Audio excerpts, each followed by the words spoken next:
Pernahkah Anda berpikir, apakah ada bahaya tersembunyi di balik kebiasaan harian Anda?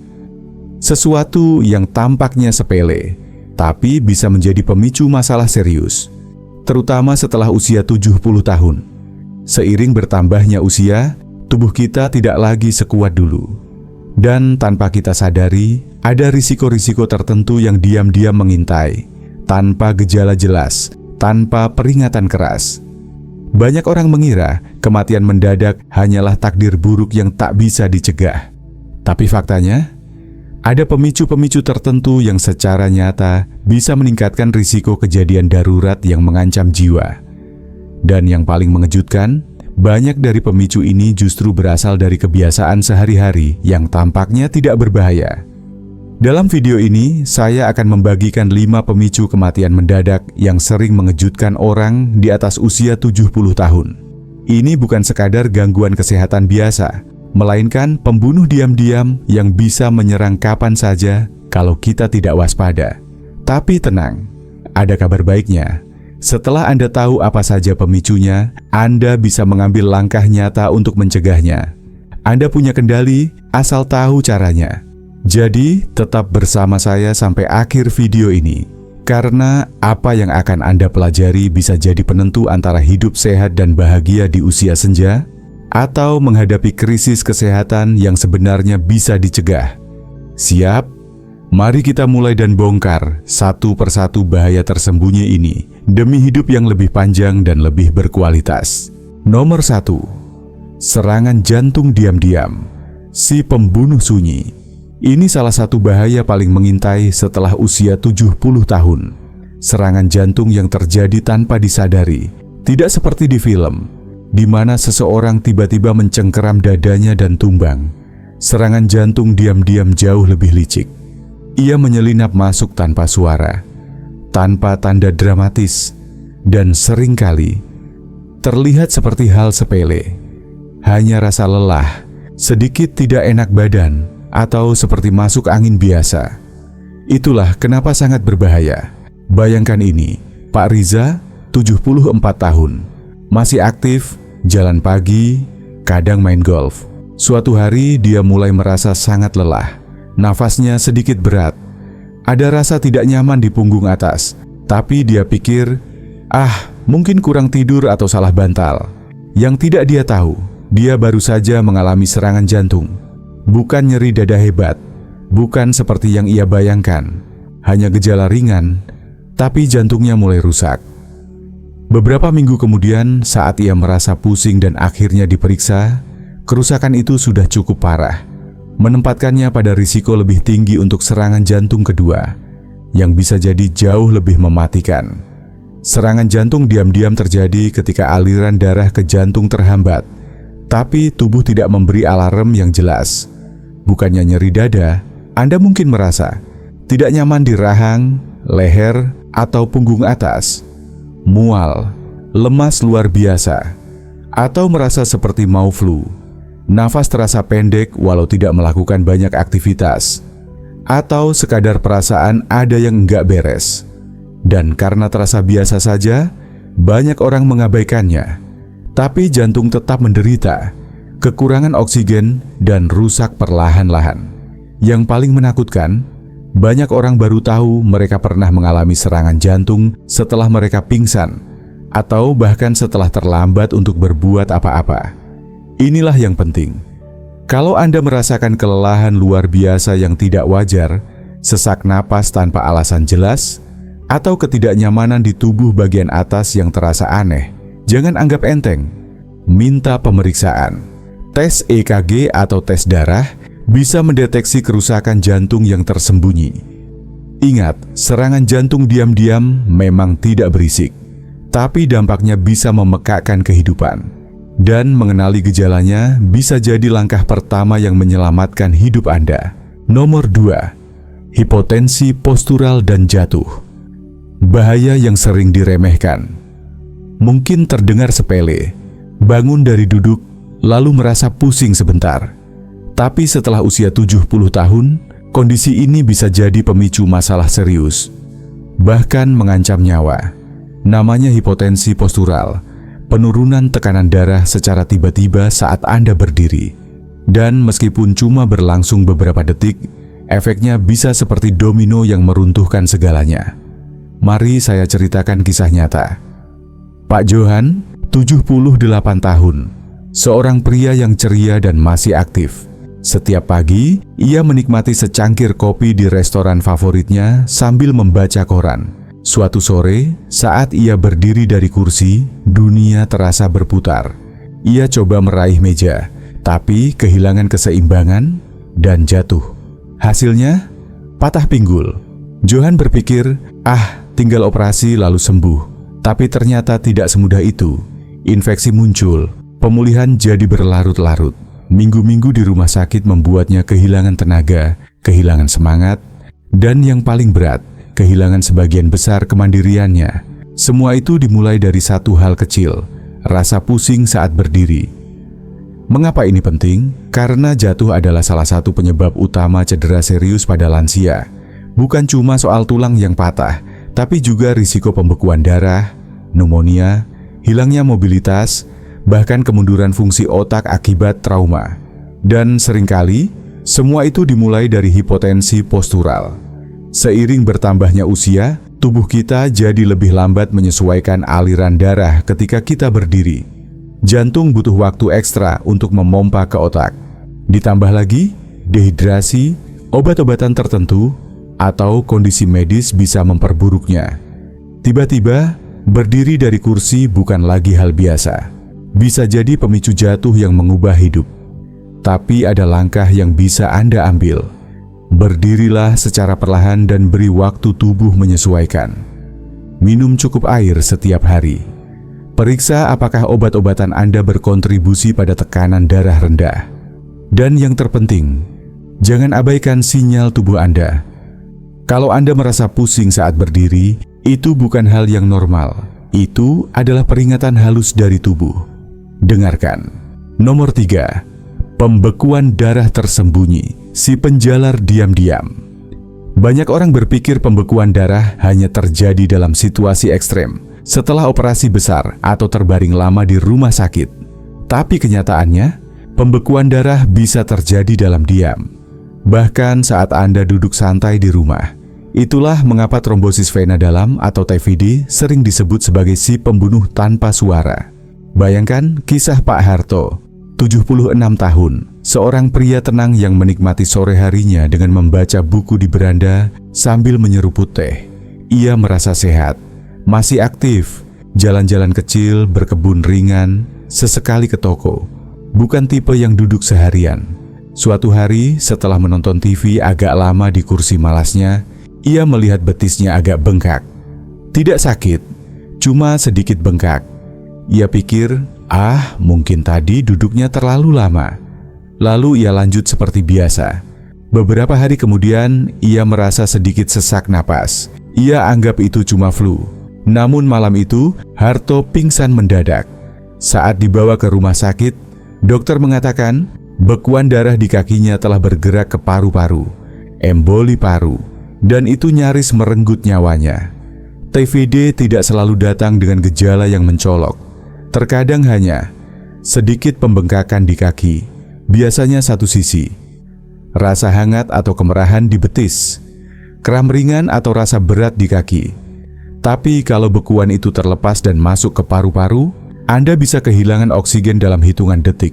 Dan yang bikin ini makin rumit, banyak lansia tidak merasa dirinya tidak aktif. Padahal duduk terlalu lama, entah saat menonton TV, menyetir, atau bahkan tidur, sudah cukup memperlambat sirkulasi darah di kaki. Kenapa risiko meningkat seiring bertambahnya usia? Karena sirkulasi kita melambat secara alami. Kondisi seperti diabetes, tekanan darah tinggi, jantung memperbesar risiko.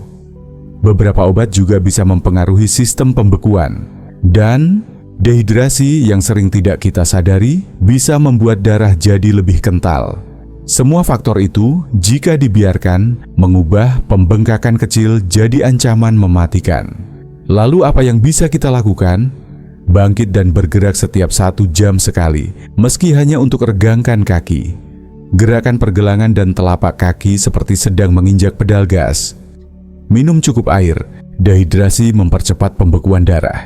Pertimbangkan kaos kaki kompresi, apalagi kalau Anda duduk lama. Dan yang paling penting, jangan abaikan pembengkakan, kemerahan, atau rasa hangat di kaki. Kalau Anda melihat gejala-gejala itu, jangan tunda untuk konsultasi ke dokter. Deteksi dini bisa menyelamatkan nyawa. Nomor 4. Infeksi ringan yang berubah. Jadi bencana, waspadai sepsis. Serangan jantung dan stroke seringkali jadi fokus utama saat bicara soal risiko kesehatan di usia lanjut. Tapi tahukah Anda bahwa salah satu ancaman paling mematikan setelah usia 70? Justru bisa berasal dari infeksi kecil yang tak terlihat serius? Kita sedang bicara tentang sepsis, reaksi ekstrem tubuh terhadap infeksi yang bisa menyebabkan kegagalan organ, shock, dan kematian mendadak jika tidak ditangani cepat. Dan yang membuatnya lebih berbahaya lagi, gejalanya sering tampak sepele. Mari saya ceritakan tentang Pak Wardi, 81 tahun, seorang pria yang dikenal kuat dan jarang sakit. Suatu hari, dia mulai merasa sering buang air kecil dan ada sedikit rasa terbakar. Tapi dia cuek, mengira itu hal biasa seiring bertambahnya usia. Dia hanya minum air lebih banyak dan lanjut beraktivitas seperti biasa. Namun dalam beberapa hari ada yang berubah. Ia jadi cepat lelah, merasa aneh seperti menggigil, padahal cuaca hangat, dan bahkan agak bingung saat berbicara. Keluarganya mulai khawatir dan akhirnya membawanya ke rumah sakit. Saat itulah dokter memberitahu, infeksi dari saluran kemihnya sudah menyebar ke aliran darah. Wardi mengalami sepsis. Beberapa jam kemudian, kondisinya memburuk drastis. Organ-organ pentingnya mulai melemah satu persatu. Yang perlu dipahami adalah, sepsis bisa dimulai dari infeksi yang sangat umum. Infeksi saluran kemih, pneumonia ringan, luka kecil di kaki yang tidak cepat dibersihkan, bahkan flu biasa yang tidak kunjung sembuh. Pada lansia, sistem kekebalan tubuh tidak lagi sekuat dulu. Tubuh mungkin tidak menunjukkan gejala infeksi yang klasik, seperti demam tinggi, tapi bisa menunjukkan tanda-tanda yang lebih samar, kelelahan, bingung, menggigil, atau lemah luar biasa. Dan sayangnya, banyak orang mengira itu hanya efek dari tua. Padahal bisa jadi itu sinyal tubuh sedang melawan infeksi besar dari dalam. Kenapa ini jadi sangat berbahaya? Begitu infeksi memasuki aliran darah dan memicu sepsis, setiap jam sangat berharga. Semakin lama ditunda, risiko kegagalan organ, bahkan kematian, meningkat drastis. Apa yang bisa kita lakukan? Jangan pernah anggap remeh infeksi apapun, meski sekecil luka gores. Jika Anda merasa demam, menggigil, atau tiba-tiba bingung, anggap itu sinyal serius, bukan sekadar lagi lemas. Infeksi yang tak kunjung membaik meski sudah minum obat rumahan? Segera periksa ke dokter. Waspadai gejala seperti napas cepat, detak jantung meningkat, tekanan darah menurun, dan perubahan kesadaran. Ingat, mencegah lebih mudah daripada mengobati. Dan dalam kasus sepsis, mendeteksi lebih awal bisa menyelamatkan hidup. Nomor 5. Salah minum obat. Bisa jadi maut yang tak terduga. Banyak orang mengira bahaya kesehatan di usia lanjut datang dari luar, seperti jatuh atau penyakit serius. Tapi kenyataannya, salah satu ancaman terbesar justru datang dari dalam rumah sendiri, dari kotak obat kita. Ya, salah urus obat adalah bahaya besar yang seringkali diremehkan. Padahal, satu pil yang salah, satu dosis yang terlewat, atau satu kombinasi yang tidak cocok bisa memicu kondisi darurat seperti serangan jantung, stroke, bahkan pendarahan internal yang tidak kita sadari sampai terlambat. Bayangkan seseorang seperti Bu Herni, usianya 82 tahun, dan dia disiplin sekali soal minum obat tekanan darah tiap pagi. Tapi suatu malam, dia merasa sakit punggung, dan tanpa pikir panjang, dia ambil obat pereda nyeri yang ada di laci. Obat yang dijual bebas, tanpa resep. Keesokan paginya, dia merasa pusing, lemah. Tapi dia mengira mungkin hanya karena belum sarapan. Siangnya, dia pingsan. Ternyata obat pereda nyeri yang dia minum berinteraksi buruk dengan pengencer darahnya, menyebabkan pendarahan dalam tubuh yang tak terlihat dari luar. Tak ada yang tahu sampai kondisinya kritis. Masalahnya, tubuh kita berubah seiring usia. Organ seperti hati dan ginjal bekerja lebih lambat. Artinya, obat yang biasanya aman bisa menumpuk di tubuh dan jadi racun. Dan kombinasi obat, terutama antara obat jantung, pengencer darah, pereda nyeri, obat diabetes, bisa jadi resep untuk bencana jika tidak diatur dengan hati-hati. Bahkan sesuatu yang kelihatannya kecil, seperti lupa apakah sudah minum obat atau belum, lalu meminumnya 2 kali, bisa bikin tekanan darah anjlok, gula darah drop, atau jantung berdetak tidak normal. Masalah lain, terlalu banyak resep. Banyak orang tua minum 5, 10, bahkan 15 jenis obat berbeda. Beberapa harus diminum pagi, yang lain malam. Ada yang harus dengan makanan, ada yang harus perut kosong. Dan di tengah semua itu, satu kesalahan kecil bisa fatal. Jadi, bagaimana kita bisa melindungi diri? 1. Buat daftar lengkap semua obat, termasuk vitamin dan suplemen. 2. Selalu bawa daftar itu ke setiap dokter, agar mereka tahu apa yang sudah Anda konsumsi. 3. Gunakan kotak obat harian atau pengingat ponsel. Jangan andalkan ingatan saja. 4. Jangan pernah memulai obat baru, bahkan yang dijual bebas, tanpa bertanya ke dokter atau apoteker. Ingat, tubuh kita bukan eksperimen. Kesalahan kecil bisa membawa dampak besar. Jadi tetap waspada, tetap rapi, dan jangan ragu bertanya saat ragu. Karena satu keputusan bijak hari ini bisa menyelamatkan nyawa Anda esok hari. Kalau Anda masih di sini dan merasa informasi ini berguna, tulis nomor 5 di komentar untuk beritahu saya bahwa Anda ikut menyimak sampai sini. Dan tentu saja, jangan lupa subscribe dan aktifkan lonceng notifikasi agar Anda tidak ketinggalan tips penting berikutnya. Sekarang setelah kita membahas 5 pemicu kematian mendadak setelah usia 70 tahun, mari kita ambil napas sejenak dan benar-benar merenung. Mana di antara semua ini yang terasa familiar? Pernah merasa pusing saat berdiri tapi menganggapnya hal biasa? Pernah melihat kaki sedikit bengkak dan berpikir, mungkin cuma duduk kelamaan? Faktanya, banyak tanda-tanda awal masalah besar justru terlihat sangat kecil. Dan karena terlihat sepele, kita cenderung mengabaikannya, sampai sudah terlalu terlambat. Tapi inilah kabar baiknya, kesadaran adalah kekuatan. Begitu Anda tahu apa yang harus diperhatikan, Anda punya kendali. Perubahan kecil dalam kebiasaan sehari-hari, seperti berdiri pelan, banyak minum air, bergerak lebih sering, dan menjaga pola minum obat, bisa jadi penyelamat hidup Anda. Ingat, tujuan saya membuat video ini bukan untuk menakut-nakuti Anda, tapi untuk membekali Anda. Karena begitu Anda tahu risikonya, Anda juga tahu caranya mencegah. Dan pencegahan itulah yang bisa membuat perbedaan besar antara insiden darurat atau hari yang biasa dan bahagia. Menjaga diri Anda tetap sehat bukan soal menghindari bahaya. Ini soal memastikan Anda bisa terus menikmati hidup, bercengkrama dengan keluarga, tertawa dengan cucu, merawat kebun, berjalan sore sambil menikmati matahari. Karena setiap hari yang kita miliki adalah hadiah, dan tubuh yang sehat adalah kuncinya. Terima kasih sudah menonton sampai akhir. Jika video ini membuat Anda berpikir, merasa terbantu, atau mengingatkan Anda pada seseorang, bagikan ke orang yang Anda cintai. Dan seperti biasa, jangan lupa subscribe dan aktifkan lonceng, agar tidak ketinggalan video penting lainnya. Hidup ini terlalu berharga untuk dijalani tanpa pengetahuan. Sampai jumpa di video berikutnya. Tetap sehat, tetap bahagia, dan tetap semangat.